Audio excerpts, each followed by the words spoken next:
तो चलिए आज बात करते हैं एक ऐसे जॉनर की जो इस वक्त ना पूरी दुनिया में छाया हुआ है। मतलब एक ऐसी कहानी जहां एक बिल्कुल आम इंसान को एक जबरदस्त दूसरा मौका मिलता है। कभी सोचा है कि किसी की नींद खुले और वो अपने बिस्तर पर नहीं बल्कि अपनी फेवरेट वीडियो गेम या किसी टीवी शो की दुनिया के अंदर हो? कैसा लगेगा? इस चीज को समझने के लिए ना हम दो किरदारों को देखते हैं।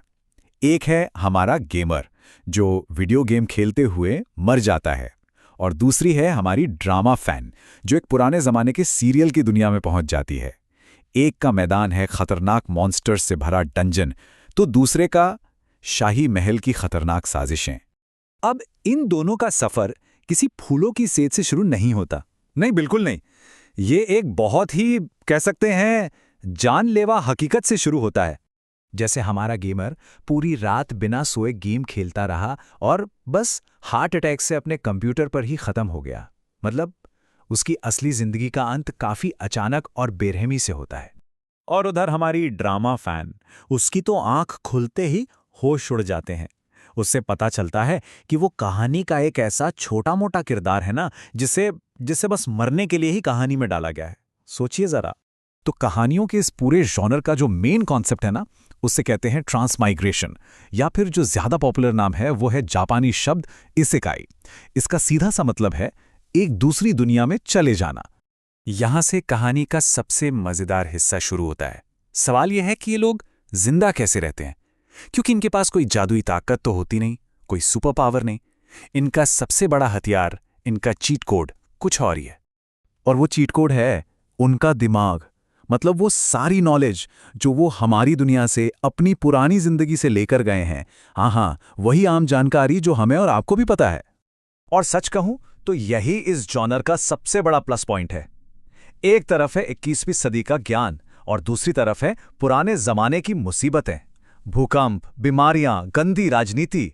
तो ये सिर्फ सर्वाइवल की कहानी नहीं है, ये एक तरह की क्रांति है।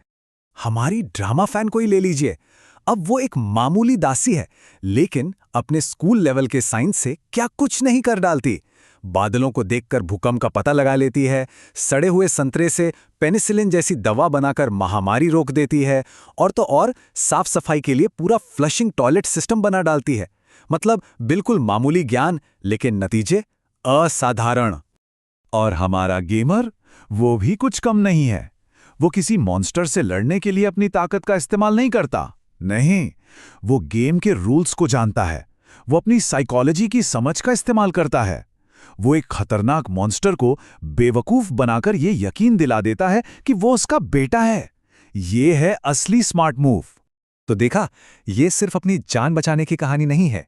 अब देखते हैं कि ये लोग सर्वाइवल से आगे बढ़कर अपनी नई दुनिया को कैसे बदलते हैं, हमेशा के लिए। उस दासी की कहानी पर वापस आते हैं। सोचिए, पहले दिन वो एक ऐसी कैदी है जिसे कोई पूछता तक नहीं, और सिर्फ 6 महीने के अंदर वो उस जगह की सबसे जरूरी इंसान, एक लीडर बन जाती है। वो ना सिर्फ सबकी जान बचाती है, बल्कि उन्हें एक नई जिंदगी, एक नया भविष्य देती है।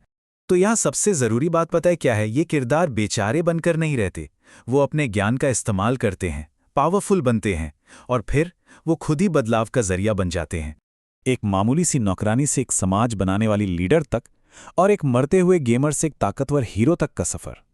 ये लोग अपनी नई दुनिया को अंदर से जड़ से ठीक कर रहे होते हैं। तो अब आते हैं सबसे बड़े सवाल पर। आखिर क्यों ये कहानियां इतनी पॉपुलर हैं? दुनिया भर के लोग इनसे इतना कनेक्ट क्यों करते हैं? क्योंकि ये सिर्फ एंटरटेनमेंट नहीं है, इससे कहीं बढ़कर है। असल में इसकी वजह कई हैं। एक तो ये जिंदगी को फिर से शुरू करने का एक रीसेट बटन दबाने जैसा है। दूसरा, ये हमें एहसास दिलाता है कि हमारा ज्ञान, हमारी नॉलेज ही हमारी असली सुपर पावर है। फिर एक खराब सिस्टम को ठीक करने में जो खुशी मिलती है वो है। और हाँ, एक होशियार इंसान को बड़ी बड़ी मुश्किलों को चुटकियों में सुलझाते देखना किसे अच्छा नहीं लगता। पर सबसे बड़ी बात, ये कहानियां हमारी उस उम्मीद को जगाती हैं कि एक अकेला इंसान भी, अगर उसके पास सही ज्ञान और पक्का इरादा हो, तो वो दुनिया में एक बहुत बड़ा पॉजिटिव बदलाव ला सकता है। ये उम्मीद की ताकत की कहानी है। और यहीं पर मैं एक सवाल के साथ इस बात को खत्म करना चाहूंगा। सोचिएगा जरूर, अगर कभी ऐसा मौका मिले और आप किसी दूसरी दुनिया में पहुंच जाएं, तो आपकी आज की जिंदगी की वो कौन सी एक स्किल होगी जो वहां आपका सबसे बड़ा चीट कोड साबित होगी।